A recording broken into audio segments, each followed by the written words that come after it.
part of our quest in finding the best in all 82 provinces of the Philippines. Let's go! Hi again ka-weather, this is Benison, and for this video, we will go through the best of all the provinces from letter A up to letter Z. And in case hindi pa napapanood ang part 1 ng aking video covering provinces from A to K, I'll be putting the links up in this video and in the comments below. Let's start the second half with number 41, La Union. Karamihan ng mga probinsya ngayon sa Pilipinas ay nagsimula sa paghahati ng isang malaking probinsya, gaya ng Leyte, Agusan, Mindoro at Samar. Pero naiiba dyan ang surfing capital of the North na La Union. Ito kasi ang kaisa-isang probinsya sa bansa na nabuo from the union of 3 contiguous provinces o magkakatabing probinsya. Ito ay ang hilagang bahagi ng Pangasinan, timog na bahagi ng Ilocos Sur at kanlurang parte ng Benguet. Number 42, Laguna. Ang Laguna ang probinsya na may pinakamaraming major lakes or lawa sa buong Pilipinas na 12, kung saan kabilang ang 7 crater lakes of San Pablo City. Sa Laguna rin makikita ang pinakamalaking banga sa Pilipinas sa Calamba City at ang nag-iisang underground cemetery sa bansa sa bayan ng Nagcarlan. Number 43, Lanao del Norte. Mayaman ang Pilipinas sa waterfalls o talon. Pero sa Lanao del Norte matatagpuan ang highest concentration of waterfalls sa bansa. In fact, there are over 20 waterfalls sa Iligan City pa lamang, kabilang ang pamosong Maria Cristina Falls. Number 44, Lanao del Sur. Lanao del Sur is the home of the largest mosque in the Philippines. Ito ay ang Marawi Grand Mosque na kayang mag-accommodate na hanggang 20,000 worshippers. At kung nasa Laguna ang pinakamaraming lawa sa Pilipinas, sa Lanao del Sur naman matatagpuan ang pinakalumang lawa sa bansa. Ito ang Lake Lanao na nabibilang din sa 15 ancient lakes in the world. Number 45, Leyte. Sa Leyte ginanap ang makasaysayang Battle of Leyte Gulf, ang itinuturing na largest naval battle in modern history. Kung saan noong October 1944, nag-return sa Leyte si General Douglas MacArthur at tinalo ng alyansang US ang hukbong Hapon, na siyang naging mitya rin ng pagtatapos ng World War II noong 1945. Number 46, Maguindanao del Norte. Ang Maguindanao del Norte sa gitnang Mindanao ang pang-82 at ang pinakabatang probinsya sa Pilipinas simula nang humiwalay ito sa probinsya ng Maguindanao noong 2022. Ito na rin ang may pinakamahabang pangalan ng probinsya sa bansa with 19 letters. Number 47, Maguindanao del Sur. Ang Maguindanao del Sur ang tinuturing na mother province ng Maguindanao. At kung ang Maguindanao del Norte ang may pinakamahabang pangalan ng probinsya sa bansa, nasa Maguindanao del Sur naman ang longest name of a municipality. Ito ang bayan ng General Sadipada Capendatun with 24 letters. Hindi pa kasama middle name yan. Number 48, Marinduque. Munti man sa ating paningin, ngunit ang Marinduque lang naman ang geographical center of the Philippines, meaning balanse ang surface area ng bansa sa palibot ng probinsya. And interestingly, hugis-puso rin ang isla ng Marinduque. Number 49, Masbate. Ang Masbate sa Southern Bicol ang kaisa-isang lugar na merong rodeo hindi lang sa Pilipinas, kundi sa buong Southeast Asia. Ito ang paligsahan ng mga cowboy sa pagtatali, paghabol at pagsakay sa mga baka na ginaganap tuwing buwan ng Abril. Number 50, Misamis Occidental. Kakatayo lang sa Misok ang isang tulay na kokonekta sa probinsya to the rest of Region 10. Ito ay ang Panguil Bay Bridge na siya na rin pinakamahabang inter-province bridge sa buong Pilipinas with a length of over 3 kilometers and connecting Tangub City, Misok at Tubod, Lanao del Norte. Number 51, Misamis Oriental.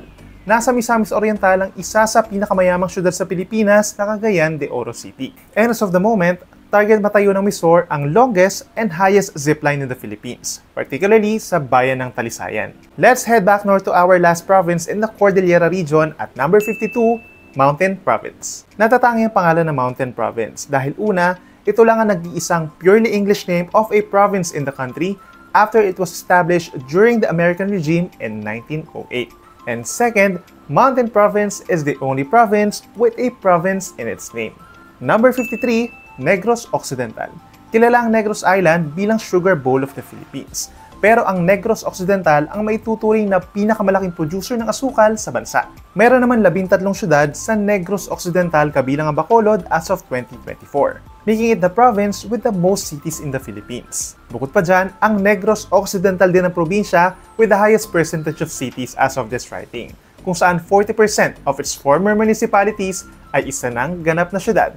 Yaman! Number 54, Negros Oriental. Matatagpuan sa Negros Oriental ang pinakamatandang puno sa Pilipinas na isang balete tree, particular sa siyudad ng Canlaon, na kung saan base sa mga botanists ay more than 1,300 years old na. Nasa Negros Oriental din ang Dumaguete City, na itinuturing naman na smallest provincial capital in terms of land area.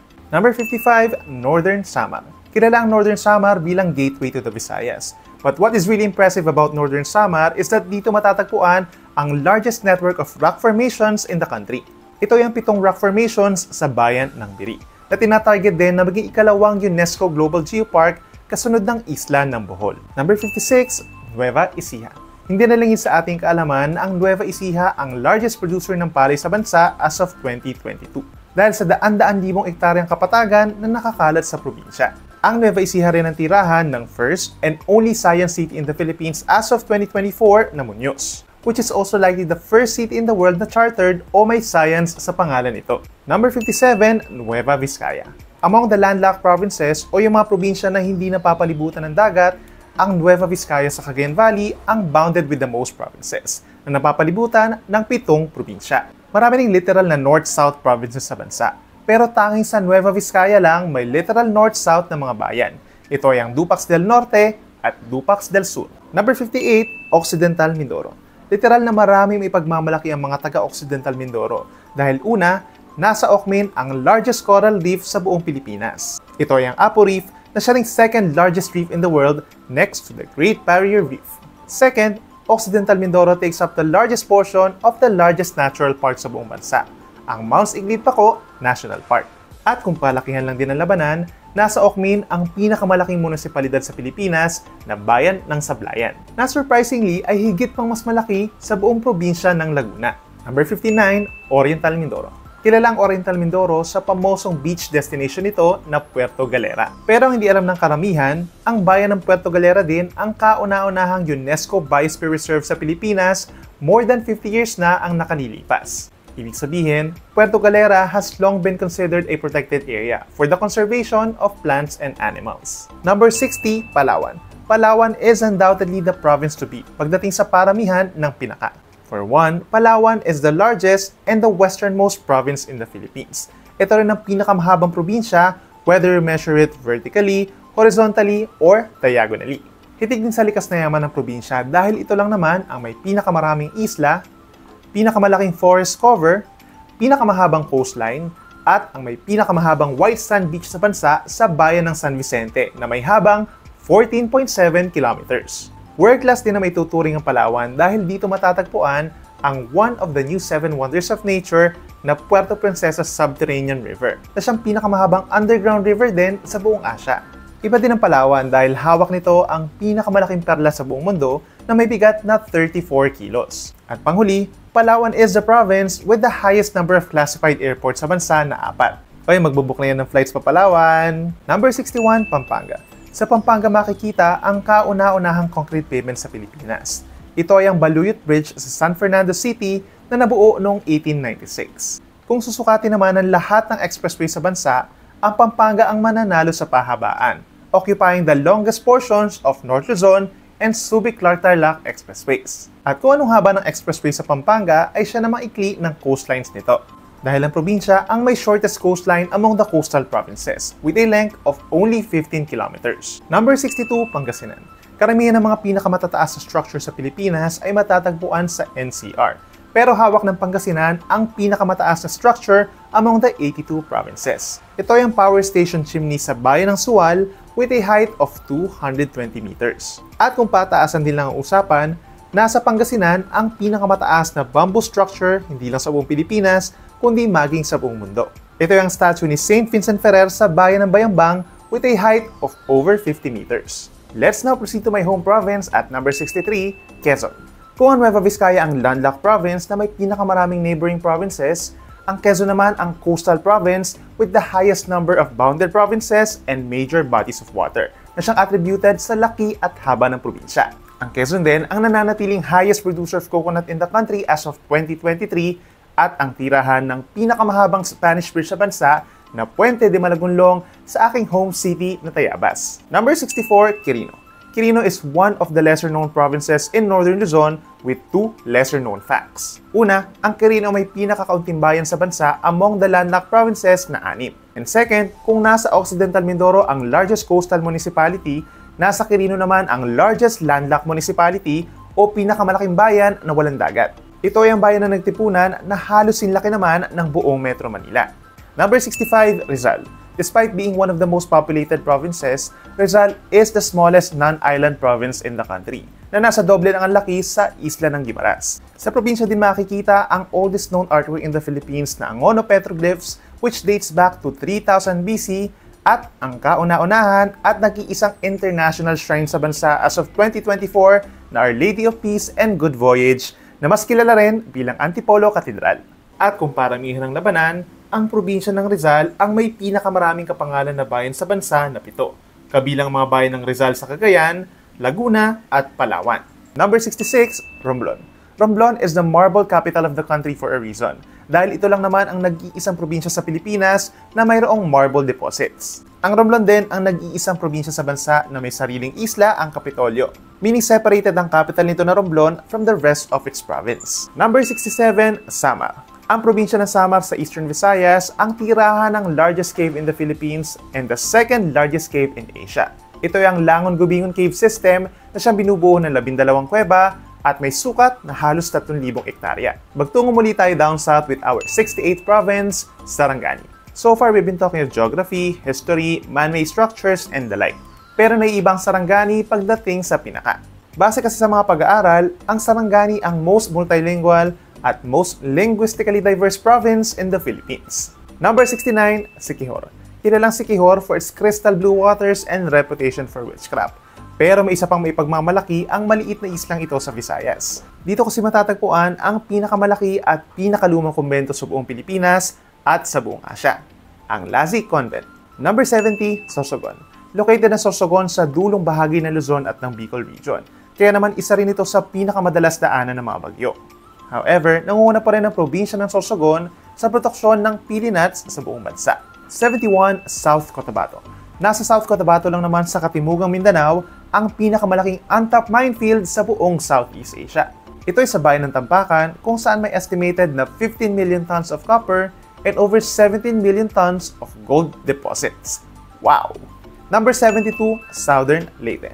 Ang bayan ng Limasawa sa Southern Leyte ang lokasyon ng kauna-unahang Christian Mass sa Pilipinas, as recognized by the National Historical Commission.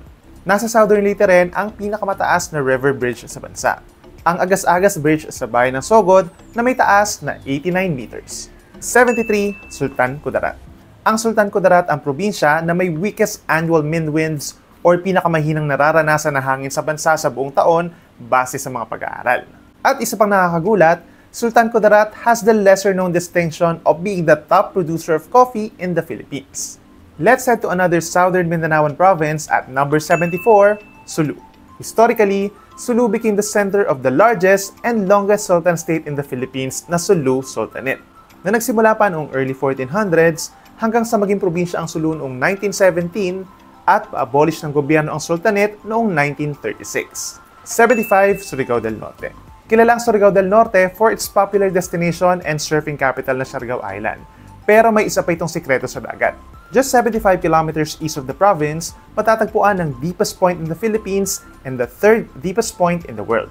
Ito ay ang Emden Deep na may lalim na 10.4 kilometers or equivalent sa 3.5 Mount Apo. 76, Surigao del Sur. Kung nasa Surigao del Norte ang deepest point sa Pinas, nasa Surigao del Sur naman ang deepest river in the country na Hinatuan Enchanted River. And from one popular destination to another, pabibisita nyo rin sa Surigao del Sur ang widest waterfalls in the Philippines, ang Tinuyan Falls sa Bislig City na may lapad na 95 meters. 77, Tarlac.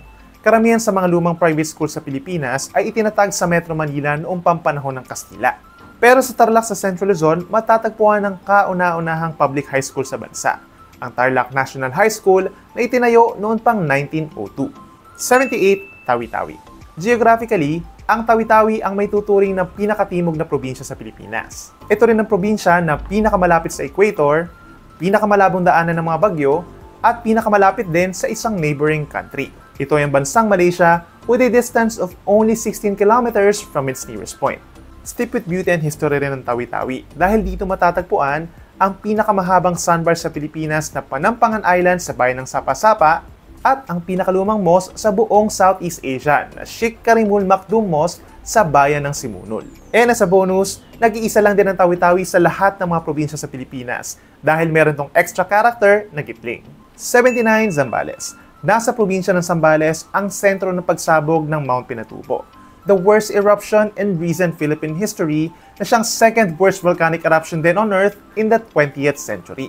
At kung ang Capitan Antique ang may longest name among provincial capitals, ang capital naman ng Zambales na Iba ang may pinakamaiksi na mayroong 3 letters. Leading to the end of this video are the 3 provinces of Region 9, starting with number 80, Zamboanga del Norte. Sa Zamboanga del Norte or Zanorte matatagpuan ang kauna-unahang heritage zone sa bansa as declared by the NHCP noong 2011. Ito ay ang dapitan city na siyang naging tirahan din ni Jose Rizal ng 4 na taon during his exile. Number 81, Zamboanga del Sur. Geographically, nasa Zamboanga del Sur ang largest semi-exclave sa Pilipinas na Zamboanga City, meaning nakahiwalay ang buong syudad from the rest of Zamboanga del Sur. Ang Zamboanga del Sur din ang pinakamalaking producer ng sardinas sa bansa, wherein 9 of the 12 major sardine companies ay nakabase sa Zamboanga City pa lamang. At yaman pinag-uusapan din lang ang Zamboanga City, ang major city na ito ang dulo ng Pan-Philippine Highway at ang papalit sa Lanao del Sur bilang bagong tirahan ng pinakamalaking mosque sa buong Pilipinas at maging sa Southeast Asia, ang Sadiq Grand Mosque. And wrapping up all the Philippine provinces at number 82, Zamboanga Sibugay. Sea travelers and island hoppers can rejoice in Zamboanga Sibugay dahil ayon sa isang pag-aaral, sa Sibugay Bay matatagpuan ang pinakakalmadong alon sa Pilipinas na attributed sa location at concave shape ng probinsya. Kung nagustuhan niyo ang 2-part video na ito, please don't forget to give a thumbs up, watch my other travel videos at huwag kalimutang bisitahin ang lahat ng 82 provinces of the Philippines. Till next time, ka-weather!